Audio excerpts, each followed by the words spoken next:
Salam yoldaşlar. Hədəfin dəqiqə sualına baxmağa davam edirik. Dəqiqə nömrə 9. Mexaniki rəqslər və dağılır. Test A. 1. Riyazi rəqqasın rəqs periodunu deyir göstərin. Riyazi rəqqasın rəqs periodu T hərfinə nəşr olunur və 2 bir kök altında L bölünsün J ifadəsinə bərabərdir. Birinci sualın cavabı B variantıdır. 4. Mexaniki dağlar hansı müddəyə yayılır? Rəqslərin elastik müddəyə yayılması mexaniki dalğa adlanır və mexaniki dalğalar deməli elastik müddəyə yayılır. Dördüncü sualın cavabı olacaq C variantı.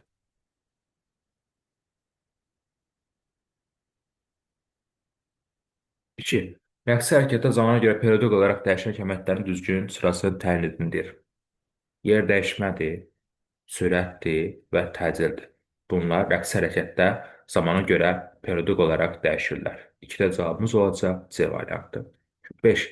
Dava uzunluğunun vahidi hansıdır? Dava uzunluğunun vahidi olacaq metr, uzunluq, yəni metr. 5-də cavabımız olacaq A variantı. Newton qüvvənin, kiloqram kütlənin, joule işin və yaxud enerjinin, saniyə də zamanın və yaxud periodun vahididir.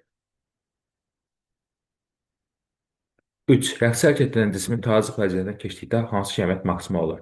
Tarazlıqda sürət, impuls, kinetik enerji maksimal qiymətini almış olur. Və burada cavablarımızdan hansı var? İmpuls var. Üçüncü sualın cavabı D variantıdır. 6. Rezonans halına uyğun qrafik təyin edin. Rezonans nə idi? Rezonans məcbur edici qüvvənin tezliyi və yaxud periodu sistemin məxsus rəqs tezliyinə və yaxud perioduna bərabər olduqda bu zaman məcbur rəqslərin amplitudu kəskin artır. Bu kəskin artma hadisəsinə biz deyirik rezonans. Rezonans əyrisi B variantında olduğu kimi qeyd olunur. 6 cavabımız B variantı. Təyin olunur belə qrafiklə. Növbəti səhifəmizə keçirik. 7. Hansı tezlikli səs dalğaları infrasəs dalğaları adlanır? Tezliyi 16 Hz-dən kiçik olan dalğalar infrasəslər, 20 Hz-dən böyük olanlar isə ultrasəslər adlanır. Burada cavabımız olacaq deməli 16 Hz-dən kiçik olanlar. Yəni 7-də cavabımız olacaq A variantı. 11.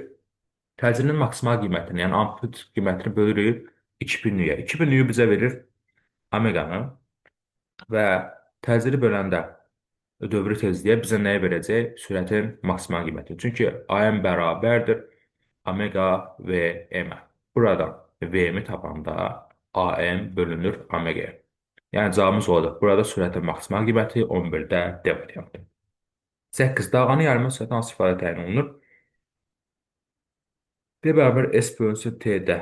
S məsafə burada uyğundur məsafəmizə dalğa uzunluğu.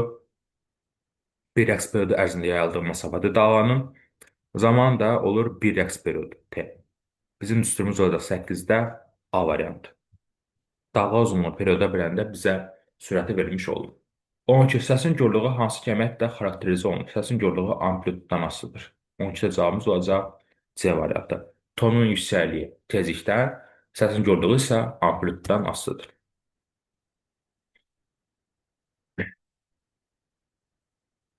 9. M VM kvadratı bölü 2 ifadəsi ilə hansı fizik qəimmət təyin olunur? Burada M V kvadratı bölünsün 2 kinetik enerjinin üstürüdür və kinetik enerjinin maksimal qiyməti tam enerjiyə bərabərdir. Hər hansı bir enerji, kinetik və yaxud potensial enerjinin maksimal qiyməti bizə tam enerjini vermiş olur. Buna görə də bu ifadə kinetik enerjinin maksimal qiyməti olduğundan bu ifadə ilə nə deyilər? Tam enerjiyə bərabərdir. Ona görə də cavabımız olacaq burada nəfsin tam mexaniki enerjisi, yəni D variantı. 13. Eyni rəqs tezliyinə malik rəqslər yaradan cihaz hansıdır? Mənzurka, qolu, tərəzi, kamerton, aksiometr, xəkkeş, kamerton adlanır. 13-də C. Mənzurka həcm ölçən cihazdır. Qolu, tərəzi, kütləni ölçür, aksiometr, təzyiq ölçür, xəkkeş də uzunluğu ölçmüş olur. Eyni rəqs tezliyinə malik olan rəqsləri kamerton yaradır. 13-də C. Növbəti sualımız 10. Rəqsin periodunun zamanı qrafiki hansıdır? Rəqsin periodu bayaq dedik, böyük tərkib nəşr olunur və zamanın rəqs sayına nisbətinə bərabərdir. Yəni tam bir rəqsə sərf etdiyi zamandır. Bu zaman period zamandan asılı deyil. T bərabərdir. T bölünsün. Zaman artdıqca rəqs sayı da artır. Ona görə də period sabit qalır. Onda cavabımız olacaq A variantı. 14. Uzunlar dalğalar hansı mühitdə yayılır?